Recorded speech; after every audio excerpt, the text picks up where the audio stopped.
guys climbing over those bars. You've got no food, no personal belongings spilling over them, just to keep you nice and safe and our sea otters nice and safe. Don't know if you do this. Sea otters are really strong animals, so anything that could potentially fall into the habitat would be returned to you in a million pieces. I like to make the joke that sea otters are like Dwayne Johnson in a fursuit. They have very strong chest muscles and paws, as well as they actually have the bite force of a black bear, believe it or not. So these guys are really strong animals, and we're going to talk a little bit more about why they're so strong and why they have these adaptations in order to be surviving out in the ocean. And speaking of being out in the ocean, all of our sea otters are actually rescued sea otters. So we have 10 sea otters here at the aquarium. Our oldest being Katmai, she is 13 years old, and our two youngest, who we affectionately call the babies, Tofino and Luna, who just celebrated their first rescue-versary back in July, so their second rescue-versary is coming up this year. Very excited to be celebrating that as well.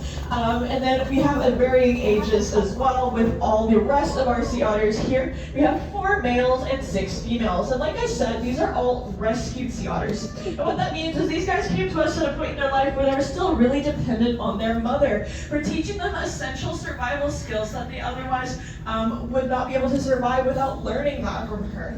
So for the first 6 months of a sea otter's life, they're learning everything from mom. Mom is teaching them all of those essential survival skills, to surviving, to catching their own food, to evading predators, learning to groom that coat of fur. That's really, really important. We're going to talk a little bit more about why that's so important that they learn that. And all of our sea otters, with the exception of Joey, are named after the respective places where they were found, actually. So Katmai was found in a place in Alaska called Katmai. She was actually found as a pup abandoned on the side of the highway. As you can imagine, when these guys came to their respective rescue centers, we've had a lot come through the Alaska Sea Life Center, and a lot come through our resident Marine Mammal Rescue Center here in Vancouver. In fact, many of our marine mammals have come through that rescue center. And they're all typically named after the places that they are found. That being said, it looks like our trainers are just about to step into the upper habitat to do a bit of the feeding. You're going to notice these guys eat a lot of food every single day. So I'm going to introduce you to my fellow team. We've got Trainer Erica, Trainer Hannah, Trainer Ben, Trainer Nico, and Trainer Nadine. We give them a small round of applause to encourage them, because none of the work that gets done here every single day would get done without this team. There's a lot of work that goes into caring for sea otters and sea lions alike every single day. So these guys, like I said, they're eating a lot of food. They get 5 prey types here at the aquarium. You're going to see them eating the surf plant, propeller plant, squid, shrimp, and caitlin. And these guys, like I said, they have 10. They get 5 feeds every single day. These guys need to be constantly eating. So you know 5 times 10 sea otters. That is 50 buckets of food they're carrying every single morning. It's a lot of work and a lot of food that we do go through every single year. And the reason these guys need to be constantly eating is because they're what you would call high metabolism animals. Yes, folks, so we can make sure that we don't have any flash on our cameras. Thank you. The reason these guys are high metabolism animals is because they have a high calorie demand. And what are we doing? We are burning through calories, we're actually producing heat. And that's actually one of the ways that sea otters have adapted to stay nice and warm in the chilly waters where they are inhabiting. So there are 2 subspecies of sea otter, the northern sea otter and the southern sea otter. We house 10 northern sea otters here in the aquarium. You can find them all as far north as Alaska, all the way down the British Columbia coastline down to Washington. So these guys have quite a diverse range, but it's very, very chilly where they are inhabiting. So they have to have some adaptations to stay nice and warm and to combat all of that cold that they're going to be facing.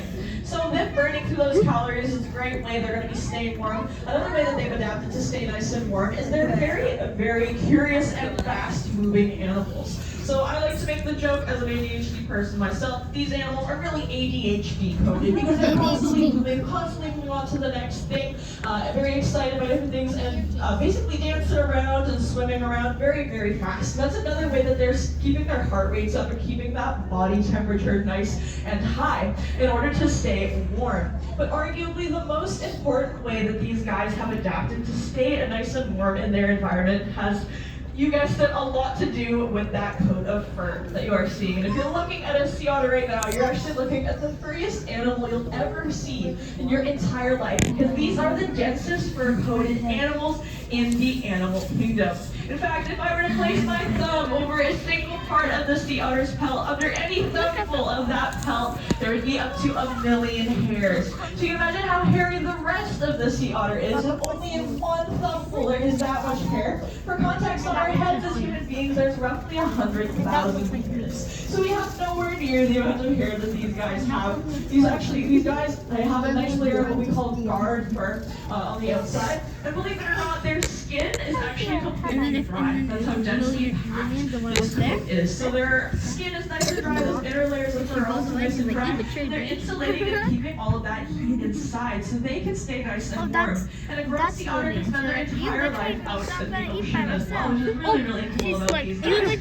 These guys are marine mammals, and they're also the only marine mammal that doesn't have blubber. So if any folks who are familiar with blubber, unfamiliar with it, something that most marine mammals have, so whales, dolphins, seals, our sea lions, all those friends, they have this big layer of fat that's keeping them warm. But sea otters have had to adapt in other ways, as I was saying, in order to stay nice and warm on the coastlines where they are inhabiting. So that thick layer of fur that they have in that coat, they're going to spend about 30% of their day grooming and cleaning it and making sure that it is a nice and ship-shape and ready to keep them, as it is their flotation device, but it is also going to be their main work device. So it's essential that mom is teaching them those skills, as you can see. And if you're watching them from the underwater viewing, you may also see some air bubbles floating up to the surface, and that's because they're blowing warm air into their fur as well to keep it nice and insulated. These guys are really, really good at that. Now these guys, every single year, thousands of people want to come and see our sea otters and learn about them because they are incredibly intelligent animals. They're super curious, super playful, and above all else, they are really, really adorable. But unfortunately, these guys were actually sought out after highly by people for a different reason. And that unfortunately was the fur trade. So from the 1700s to the 1800s, sea otters were actually so highly sought out after by European settlers who came here during the fur trade, that by the end of the fur trade, in the late 1800s, we had actually hunted sea otters to local extinction.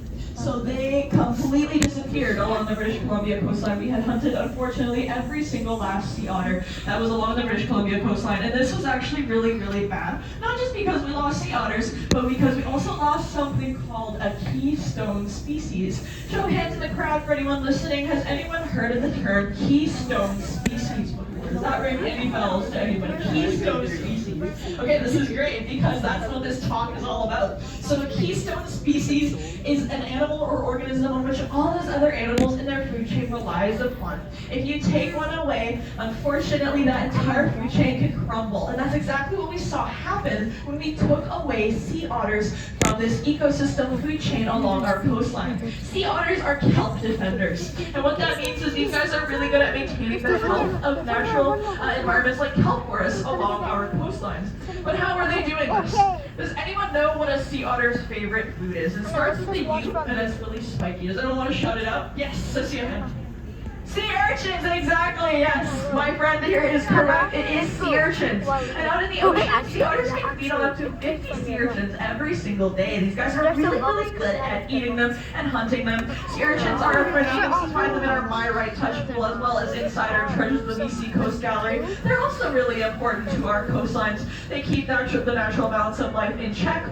But what you can imagine what happened when we took away the sea urchin's top predator on our coastline. With no sea otters to take care of those urchin numbers, unfortunately urchins were able to multiply to catastrophic numbers along our coastline. And unfortunately sea urchins have a favorite food, which is actually kelp.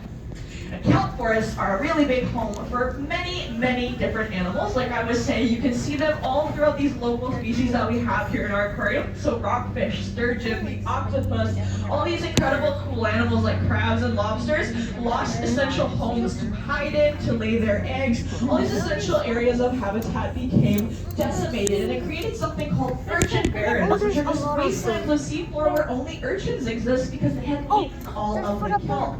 And I know this sounds like a really devastating and sad story, but it is actually a happy story because the government realized this. And in 1969, they sent a few workers to Alaska, where sea otters did still exist on the coastline. They took 89 sea otters and plucked them back off the British Columbia coastline. And I'm proud to announce that from that original 89 sea otters in the past 50-something years, these guys now number 9,000 along the British Columbia coastline. So it was a very, very successful reintroduction. Prior to the fur trade, they did number about 150,000.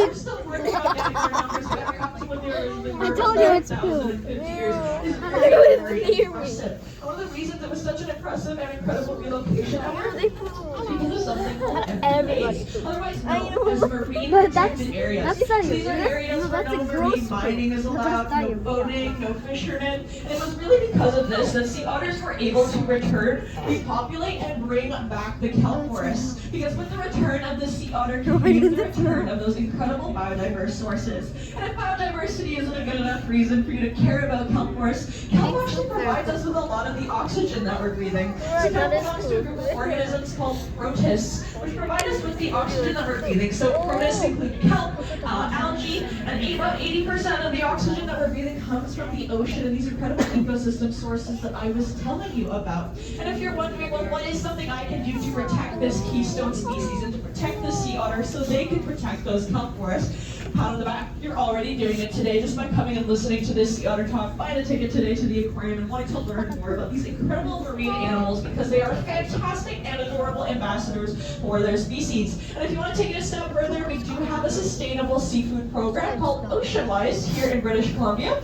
It pairs with participating restaurants and grocery stores that sell seafood. So if you ever see the Oceanwise symbol, it's a circle, it looks really similar to the salmon or the aquarium logo. You'll know you're shopping a sustainable source of seafood and defending not only sea otters but all those other incredible animals that I was telling you about today. So that does bring me to the end of my sea otter talk. It looks like the trainers are just finishing up in the lower habitat. But otherwise, my name is Claire, one of the assistant trainers, just going to be hanging up here by the upper habitat to answer any burning sea otter questions you may have. Otherwise, thank you so much for attending our 1:30 p.m. sea otter program. I hope you learned something, and I hope you have a fantastic rest of your day at Vancouver Aquarium. It's just doing a somersault station. Yeah.